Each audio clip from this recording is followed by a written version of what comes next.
Lo que vas a escuchar no es más que una leyenda urbana. Me la contaron como si hubiera pasado aquí. Y yo te la voy a contar igual, en primera persona, porque así funciona el miedo, cuando quiere hacerse pasar por recuerdo. Yo no la dejé entrar por amor ni por confianza, la dejé entrar por comodidad. Tenía un cuarto vacío, la renta me estaba comiendo, y ella llegó. 2 semanas después salí de bañarme, y mi celular tenía una foto nueva. Yo en la regadera, de espaldas, con el vapor subiendo, tomada desde la puerta del baño. Y cuando abrí la puerta, el departamento parecía vacío. Hoy vas a escuchar 3 cosas, en este orden.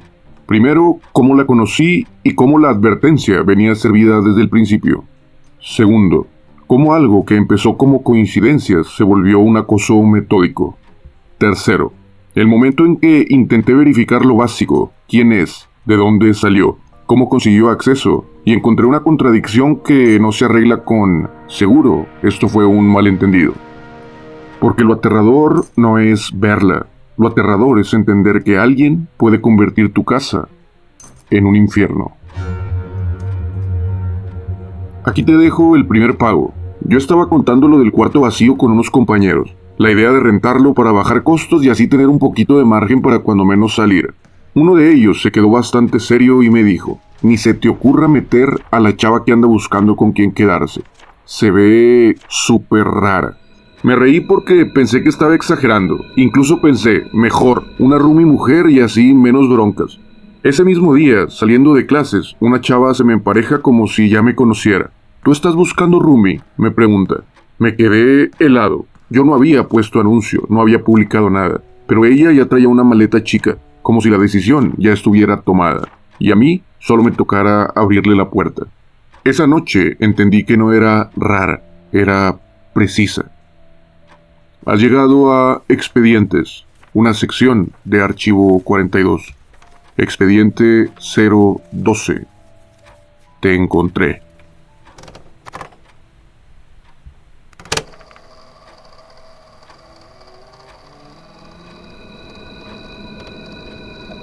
A esta leyenda le dicen de varias formas, pero en la universidad yo la conocí como Argos. En la mitología griega, Argos Panoptes era el vigilante de 100 ojos. No era valiente, era constante. Nunca dormía por completo. Aunque cerrara algunos ojos, otros seguían abiertos. Por eso lo ponían a cuidar lo que nadie debía tocar, lo que no debía escaparse, lo que no debería de hablar de más, sin oportunidad de pedir ayuda. Hay formas de control que no necesitan fuerza, solo necesitan mirada, paciencia y tiempo. Una mirada sostenida puede cambiarte el cuerpo, te endereza, te corrige, te obliga a estar alerta sin descanso. Por eso abrimos este expediente con Argos, porque aquí el miedo no empieza con gritos, empieza cuando descubres que alguien te observa y no parpadea. Desde una voz sin rostro, para una mente sin tiempo, esto es Archivo 42.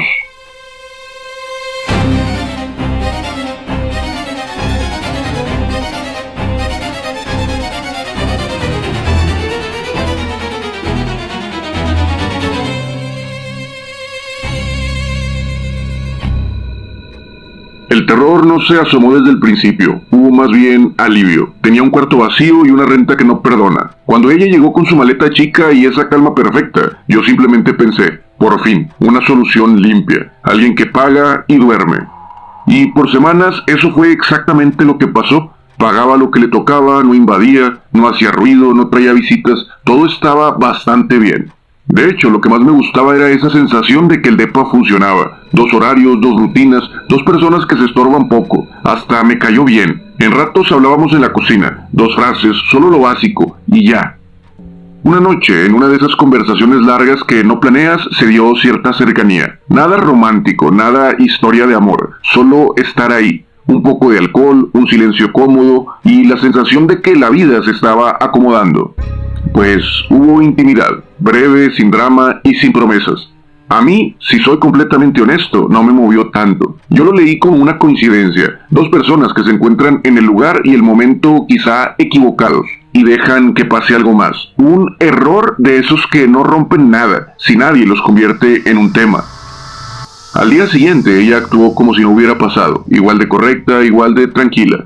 Por eso fue que tardé en prestar atención a las señales, porque las advertencias no llegaron desde la casa, llegaron desde el campus. Una tarde, saliendo de clases, un amigo se me acercó y me dijo: «Oye, ¿por qué tu roomie siempre te está viendo?» «¿Cómo?», le pregunté riéndome. «En los pasillos, en la escalera, como que aparece y siempre te está viendo». Yo pensé que estaba exagerando, la típica paranoia de universidad. La vi, no la vi, seguro era otra. Me dio risa, hasta que el comentario empezó a repetirse con otra gente. Distintas voces, pero la misma idea. Siempre te está mirando. Y entonces empezó a formar el apodo. No fue por brujería ni por algo creepy, fue por una clase. En Historia Antigua acababan de explicar quién era Argos Panoptes, el vigilante de 100 ojos, el que nunca dormía por completo. Y alguien con esa malicia ligera del salón dijo: «Ah, pues tu roomie es Argos». Todos se carcajearon y sinceramente yo también, porque todavía en mi cabeza Argos era un chiste inteligente, un apodo de campus, un apodo entre compañeros del salón y nada más. Y mientras tanto, en la casa, ya con esa sugestión encima, empecé a notar ciertos detalles. Ella parecía saber cuándo yo iba a salir, aunque no le hubiera dicho nada. Yo agarraba mis llaves y ella aparecía en la sala. Yo salía del cuarto y ella aparecía en la cocina. Su silencio no era incómodo, era medido, como si contara mis pasos. Yo lo interpretaba como educación, como orden, como alguien que no quiere estorbar. Hasta que una noche, regresando al edificio, apenas entré y me detuve en seco por algo que suena a una tontería. No porque viera algo, sino porque sentí que alguien me estaba observando. Esa sensación vieja, nuca caliente, un hilo frío recorriéndote la espalda, como si el aire tuviera ojos. Volteé hacia el pasillo y ella estaba ahí, quieta, a media luz, sin celular en la mano, sin pretexto. No me saludó primero, no se disculpó por asustarme, solo me miró un segundo de más, como para volverlo incómodo, y caminó hacia el elevador, como si nada. Yo me quedé parado con las llaves en la mano, diciéndome lo obvio: no pasó nada, no me hizo nada, no hay ninguna historia aquí. Pero por primera vez, el apodo dejó de sonarme a chiste, porque esa noche pensé algo que me dio vergüenza aceptar. Tal vez Argos no era solo un mito, y yo la tenía viviendo conmigo.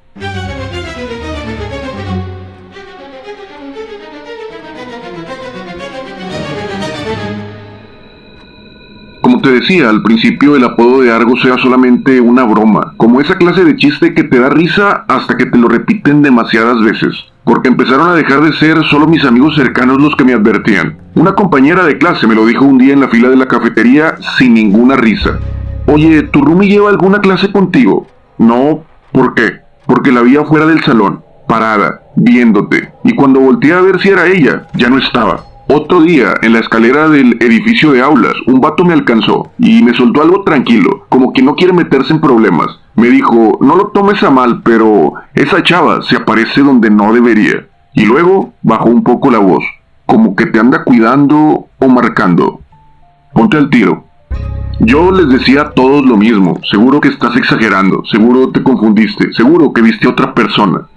Pero ahí, poco a poco, empezó lo difícil de aceptar, porque la duda se me metió al cuerpo. En la casa todo parecía seguir normal, y justo por eso se volvía más raro, porque su normalidad no provocaba ninguna fricción. Yo llegaba y ella ya estaba ahí, más tarde salía y luego la veía en la calle. Sé que eso suena bastante normal, a final de cuentas vivíamos donde mismo, pero ¿cómo explicas lo siguiente? Una noche fui por agua en la madrugada, y ella caminó por el pasillo, sin que yo escuchara una puerta, sin que yo escuchara un solo ruido previo. ¿Por qué estaba ahí?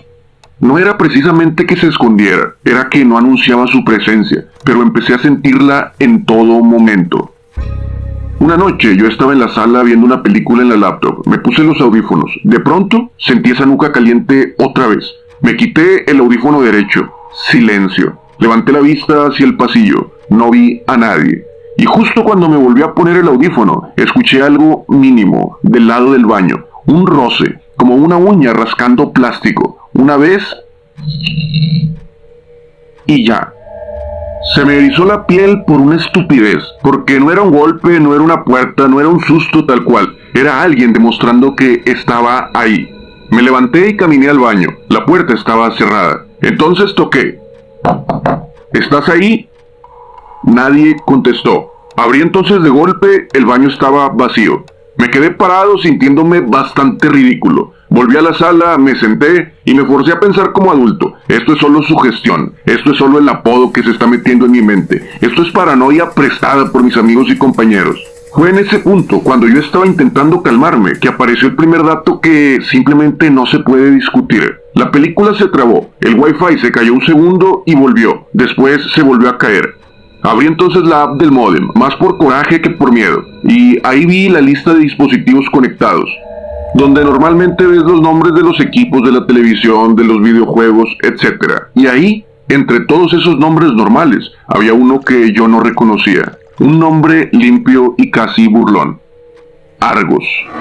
Me quedé mirando la pantalla como si fuera un chiste, porque yo no había metido a nadie nuevo a la red, yo no había cambiado nada, y aún así, ese dispositivo estaba ahí, conectado, como si llevara varios tiempo. Le tomé captura, me paré y fui directo a su cuarto. La puerta estaba cerrada. Le toqué. Oye, ¿estás conectada al wifi? Tardó solamente un segundo y abrió la puerta apenas. Su cara estaba tranquila. El tono fue normal. ¿Qué pasó? Le enseñé la captura de pantalla con la mano temblando. La miró 2 segundos. Ni se sorprendió ni se molestó. Solo me hizo una mueca mínima como si yo le estuviera enseñando algo obvio. No te claves, me dijo, y cerró la puerta. Me quedé ahí con el celular en la mano, sintiéndome estúpido y al mismo tiempo sintiendo algo peor, que no le había importado. Porque cuando alguien te hace sentir miedo en tu propia casa y lo trata como si fuera tu culpa, esto ya no es coincidencia, eso empieza a ser control.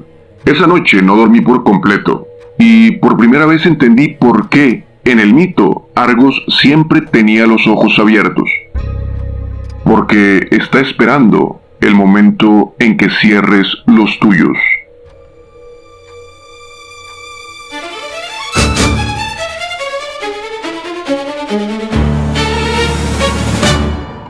Después de ver a Argos conectada a mi módem, mi casa dejó de sentirse como casa. No pasó nada dramático, pero yo ya no podía caminar igual. Empecé a hacer lo que creo que hace cualquier persona cuando se siente observada. Apagar algunas luces, encender otras, bajar el volumen, cerrar las puertas 2 veces y con llave, y dormir casi con un ojo abierto, como si eso sirviera de algo. Ella en cambio seguía igual, correcta, tranquila, como si yo estuviera inventando todo para entretenerme, y por eso el cambio me pegó tan duro, porque un día todo dejó de parecer coincidencia y se convirtió en un descaro total. Fue en la noche, yo había llegado tarde y cansado, me metí al baño, dejé el celular en la repisa, como siempre, y me metí a la regadera. El agua empezó a caer, el vapor subió, y por primera vez en días, mi cuerpo empezó a aflojarse, a relajarse. Entonces lo escuché. No un golpe, no una puerta, no un paso. Un clic. Seco, cerca. Como cuando tomas una foto con el sonido desactivado, pero el teléfono igual hace un microrruido mecánico. Me quedé quieto, helado, con el agua corriendo, tratando de decidir si lo había imaginado. En eso, otro clic. Ahora sí lo sentí más cerca que nunca, en la mera nuca. Era la presencia, como si alguien estuviera parado justo donde tú no puedes verlo. Me costó trabajo, pero volteé. Me asomé apenas por la orilla de la cortina del baño. Y ahí estaba ella. No estaba escondida, no parecía estar jugando. Estaba parada en el marco de la puerta, a media luz, con el celular a la altura del pecho, mirándome fijo, sin gesto, sin prisa. No me habló, no me dijo perdón, no se rió, solo sostuvo la mirada demasiado tiempo. Yo sentí el impulso de gritarle, de aventarle algo, de correr, pero el cuerpo no siempre hace lo más valiente. A veces solo se queda tieso, intentando procesar lo que realmente está pasando. ¿Qué estás haciendo? Alcancé a murmurar casi sin volumen. Ella no contestó. Y entonces pasó lo que terminó de quebrarme. Dio un paso hacia atrás, sin dejar de mirarme. Otro y otro, hasta que desapareció del marco, como si la oscuridad se lo hubiera tragado, sin darse vuelta, sin hacer ningún ruido. Yo me salí de la regadera como pude. Abrí la puerta de golpe. El pasillo estaba completamente vacío. Y ahora sí, con la valentía que te da tener la ropa puesta, fui directo a su cuarto. La puerta estaba cerrada. Toqué. ¡Ábreme! Nada. Me quedé ahí, respirando fuerte, sintiéndome ridículo y furioso al mismo tiempo, porque lo que acababa de pasar no era solamente raro, era una completa invasión. Regresé al baño, agarré el celular con la mano mojada y lo desbloqueé. Y ahí estaba, una notificación de AirDrop. La acepté, una foto nueva, yo en la regadera, de espaldas, con el vapor subiendo, tomada desde su ángulo. Esto no era un accidente, no era un se me fue, era encuadre, era decisión. Me temblaron las manos y no sé lo que sentí, pero fui directo a su puerta otra vez. Toqué esta vez más fuerte. Es neta, le dije ya sin cuidarme. Se tardó solamente un segundo. Abrió la puerta apenas, con la misma tranquilidad de siempre. Le enseñé la pantalla, la miró 2 segundos. No se sorprendió, no se disculpó, solo dijo bajito: ya te estás clavando. Y cerró la puerta. Ahí cambió todo, porque una cosa es que alguien te haga una broma o que alguien te asuste, y otra es que alguien te haga algo así, lo tome a la ligera y luego te eche la culpa. Para este momento yo estoy seguro de lo que estás pensando. ¿Por qué no la saqué de mi casa en ese momento? Y te digo, ojalá lo hubiera hecho. Sí, estaba asustado, sí, sabía que eso no era normal, pero también estaba intentando no volverme loco, estaba intentando de descansar un poco o de recuperar un poco de mi tranquilidad. Le daba vueltas en mi cabeza y me trataba de explicar. Ya había habido intimidad entre nosotros una vez. No significó nada para mí, pero ya había pasado. Y supongo que una parte de mi cabeza intentó meter todo lo que vino después en esa misma caja. Es algo invasivo, es algo enfermizo, algo rarísimo, pero todavía se siente humano. Además estaban las cuestiones administrativas. Seguíamos viviendo en el mismo departamento. Había llaves, había renta, había rutina. Y cuando algo así te entra en la vida, no lo entiendes de golpe.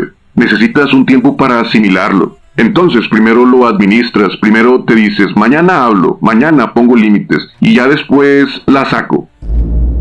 Pero lo peor vino después.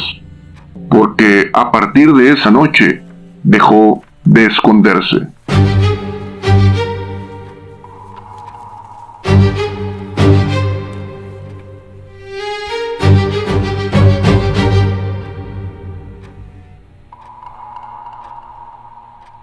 Tardé en confrontarla porque sinceramente creí que todo pasaría. No sé bien cuál fue el quiebre exacto, pero después de lo del baño cambió la forma de mirarme. Ya no era esa sensación de creo que alguien me vio. No quedaba ninguna duda. No se escondía. Ahora le gustaba mirarme de frente. En la cocina, en el pasillo, en la sala. Yo levantaba la vista y ella ya estaba ahí, quieta, sosteniendo la mirada varios segundos de más, sin decir nada, sin apartarse. De pronto inclinaba la cabeza y apenas mostraba una pequeña sonrisa. Ya no le interesaba disimular. Al principio quise convencerme de que era mi cabeza todavía, que incluso después de la foto y de las miradas intensas, quizá todo eso era una deformación enferma de algo sexual, y yo ya estaba viendo cosas donde no las sabía. Pero no, porque cuando alguien te mira así, el cuerpo lo sabe antes que tú. Te cambian los hombros, la respiración, la manera en que cruzas un pasillo. Yo ya no caminaba en mi casa, corría a buscar refugio, y eso duró varios días. Lo peor de todo es que ella seguía actuando normal. Podía servirse agua, podía preguntarme si iba a salir, podía decir buenas noches con una voz perfectamente tranquila y unos minutos después quedarse parada a medio pasillo, solo mirándome como si estuviera esperando algo, para luego sonreír. No la corrí, porque seguía aferrado a una idea bastante idiota, que si yo no reaccionaba de más, eso iba a bajar, que si no le daba el gusto del drama, se iba a cansar, que tal vez todo eso era una fijación enferma, que mi desinterés iba a apagar por completo. Algo que quizá todavía podía arreglarse. Hasta esa noche, cuando la vi en la cocina otra vez, quieta, con los ojos encima de mí, sin intención de quitarlos de encima. Y ya fue cuando le dije que teníamos que hablar, que había que parar esto, que lo de la foto no era un juego, que lo de las miradas intensas ya no me gustaba, que lo nuestro había sido solo una vez y nada más, no se iba a repetir, y que si quería quedarse ahí conmigo, tenía que haber límites. Me escuchó completo, no me interrumpió, no se defendió. Solo me miró con una calma perfecta y me dijo con total desinterés: «Ay, otra vez tú con tus cosas, ya suéltalo». Esto me dio más miedo que si me hubiera gritado. ¿Acaso para ella ese juego raro era normal? No lo sé, pero esa noche me encerré en mi cuarto. No porque pensara, me va a hacer daño, todavía no lo pensaba. Más bien porque ya no quería seguir viéndola. Apagué entonces la luz, me acosté vestido y traté de dormir. No sé cuánto tiempo pasó, solo sé que me despertó esa misma sensación, la misma de antes, nuca caliente, cosquilleo atravesándome la espalda, como si la habitación entera supiera que yo no estaba solo. Abrí apenas los ojos y entre la penumbra, ahí estaba, sentada en el borde de la cama. No escondida, no detrás de una puerta, no ligeramente asomada. Estaba ahí, viéndome fijamente. Tan cerca que al principio no entendí lo que estaba pasando. Solo distinguía su cara, demasiado quieta, los ojos abiertos de más, como mostrando cierta desesperación, la respiración baja, y esa forma insoportable de sostener la mirada, como si llevara ya bastante rato observándome dormir. No grité porque no pude. Nos quedamos así unos segundos que se sintieron larguísimos. ¿Qué chingados estás haciendo?, alcancé a decirle. No contestó, solo inclinó un poquito la cabeza, como si yo fuera el raro por preguntar. Entonces, mientras empezaba a mostrar su maldita sonrisa, levantó la mano. Traía ahí algo pequeño, no vi bien qué era, solo vi el reflejo. Me hice hacia atrás por instinto y me tiró un golpe, directo hacia arriba apuntando a mi cara, no al pecho, no al brazo, arriba. Me cubrí como pude y sentí el ardor de un corte cerca de la ceja izquierda, bajando hacia el pómulo. Me fui de lado, la empujé con las dos manos y cayó al piso, golpeando la base de la cama. Ahí sí grité, y ahí ella también cambió. No se puso histérica, no lloró, no pidió perdón. Se puso contenta, como si por fin hubiéramos llegado al punto exacto al que ella quería llevarme. Se levantó e hizo el movimiento de seguirme, con una velocidad que nunca le había visto, mientras se carcajeaba con una risa desencajada. Salí del cuarto y corrí al baño, cerré, puse seguro, no fue una buena estrategia, solo fue por animal, porque fue donde me pude refugiar. Escuché detrás de mí sus pasos. Vi una sombra moverse por debajo de la puerta durante algunos minutos. Luego, nada. Ese nada fue peor, porque una mente asustada llena el silencio con cosas peores que el ruido. No sé cuánto tiempo duré ahí adentro, pero fue mucho, lo suficiente para que la rabia me empezara a empujar más que el miedo. Yo no iba a pasar la noche encerrado en mi pinche baño, no por ella, no era físicamente más fuerte que yo. Entonces me motivé, me convencí y abrí. El departamento estaba en completo silencio, pasillo vacío, sala vacía, cocina vacía. Fui primero a su cuarto, la puerta estaba abierta. La empujé lentamente para no ser yo el sorprendido. Y por primera vez vi de verdad cómo vivía. Con la luz de la ventana era suficiente para observar que había recortes por todas partes, cientos, tal vez más. No entendía al principio qué estaba viendo. Eran papeles, revistas, anuarios, credenciales, fotos impresas. Pero luego, después de unos segundos, mi cabeza hizo clic. Eran ojos. Ojos recortados de fotografías, de rostros distintos, algunos pegados en la pared, otros acomodados sobre el escritorio, otros metidos en cajas transparentes, separados por tamaños, por colores, por formas. Y entre ellos, en un lugar que parecía especial o cuando menos distinto, empecé a encontrarme yo. Yo entrando al edificio, yo dormido en el sillón, yo en clase, de perfil, yo en la cocina, de espaldas, yo en el baño, yo llegando de noche, yo mirando el celular, yo creyendo estar solo. No era una simple colección, era un archivo, era mi archivo. Sentí una náusea cruda, me acerqué más al escritorio y vi algo todavía peor. Carpetas hechas a mano, etiquetas simples, dormido, pasillo, baño, espalda, ojos. No recuerdo haber respirado en esos segundos. No sé cuánto tiempo pasó. Y fue en ese instante cuando escuché algo pequeño, como una uña rascando, pero ahora más cerca, en la puerta.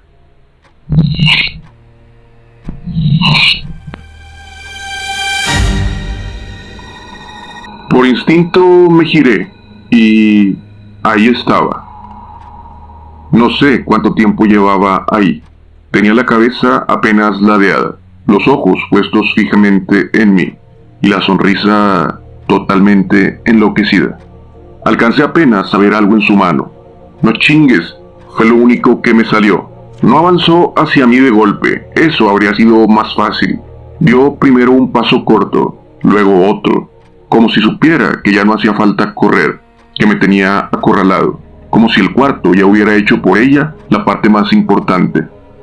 Ya estuvo, le dije, retrocediendo un poco, ya estuvo, aléjate. Y entonces empezó a correr hacia mí, se abalanzó, no con una fuerza bruta, con dirección completamente medida, otra vez arriba, directo apuntando hacia mi cara. Esta vez sí alcancé a ver el objeto, era una navajita pequeña, de esas que sirven casi para manualidades. Me cubrí apenas con el antebrazo y sentí el ardor caliente del corte. Con ese mismo brazo la empujé apenas un poco y le di un golpe con lo primero que encontré, una taza, una lámpara, no sé lo que era, y la hice desbalancearse un poco. Entonces corrí, salí del cuarto, crucé la sala, abrí la puerta del departamento y bajé sin pensar nada, con el celular y las llaves apretadas en la mano. No cerré, no recogí nada, no me importó nada, solo bajé y me fui corriendo. Estaba bastante asustado, pero no quise alertar a mi familia, no quería preocuparlos. Están en otra ciudad y nada podían hacer. No sé por qué no llamé a la policía, simplemente no se me ocurrió. Lo único que pensé con claridad fue ir a casa de un amigo de la uni, uno de los pocos a los que les había contado algo de lo que estaba pasando. No le dije todo, porque ¿cómo le dices a alguien que tu roomie te fotografió desnudo, te archivó durante semanas y ahora intentó herirte la cara? ¿Cómo se explica eso sin despertar montones de preguntas? Pero sí le dije lo suficiente para que me dejara quedarse en su casa. Esa noche no dormí. A la mañana siguiente pensé, de forma completamente estúpida, que tal vez con distancia iba a bastar, que ya me había ido, que ya había visto suficiente, que ahora sí podía llamar a seguridad, a la policía o a alguien de la universidad, a quien fuera. Pero entonces la vi. No en mensaje, no en llamada, la vi por la ventana. Del otro lado de la reja del patio estaba quieta, mirando hacia adentro como si hubiera sabido exactamente dónde iba yo a amanecer. No golpeó, no dijo mi nombre, no hizo ningún escándalo, solo estaba ahí, mirándome y sonriendo. Mi amigo bajó porque me oyó moverme, y cuando volvimos la vista a la ventana, ella ya no estaba. Afortunadamente, él también alcanzó a verla. Eso fue lo que por fin lo convenció de que yo no estaba exagerando. Y ese día, por fin, sí intenté hacer las cosas bien. Entre los papeles de la renta encontré un número y llamé a un familiar suyo. No para acusarla, sino para tratar de entender un poco. No me dijeron, está loca. No me dijeron, te creemos. No me dijeron casi nada. Solo una voz cansada, fría, como si estuviera harta de una historia vieja. Y me dijo, busca ayuda profesional. Y no vuelvas a quedarte solo con ella. Le pregunté por su nombre completo, por la universidad, por algo más de detalles. Nada de eso es cierto, me dijeron. Y la conversación simplemente se cerró. Ahí entonces empecé a investigar y a revisar, directorio, matrícula, correo institucional. Con los datos vagos que tenía empecé a buscar registros. No encontré nada limpio, nada firme, nada que cuadrara como debería. No era que simplemente no existiera, era algo casi peor. Sus datos parecían puestos con pinzas, como si siempre hubiera estado un hueco, una pieza mal amarrada, algo que no terminaba de sostenerse. Para ese punto yo ya no estaba pensando en clases, ni en exámenes, ni en renta, ni en la universidad. Pedí tiempo, dejé de ir, dejé de contestar mensajes y no regresé a mi departamento. Corté todo lo que pude cortar y durante un buen rato funcionó.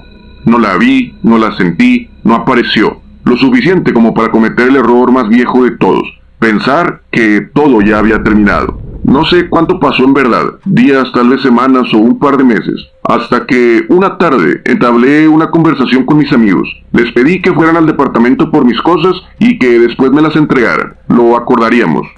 Un par de noches después regresé al campus, según yo solo era de pasada, donde habíamos acordado vernos para recoger mi ropa y algunas pertenencias. Era algo tarde y me senté en una banca iluminada. Entonces vibró mi celular. Otra vez, AirDrop. Lo primero que pensé fue rechazarlo, pero el cuerpo hace cosas raras cuando quiere confirmar un miedo. Lo acepté. Era una foto. Yo, sentado en la banca. Fue tomada desde un ángulo que no pude ubicar al instante. Entonces sentí un hueco enorme en el pecho cuando leí, sobre la imagen, escrito con el dedo, torcido, casi con letra infantil: Te encontré.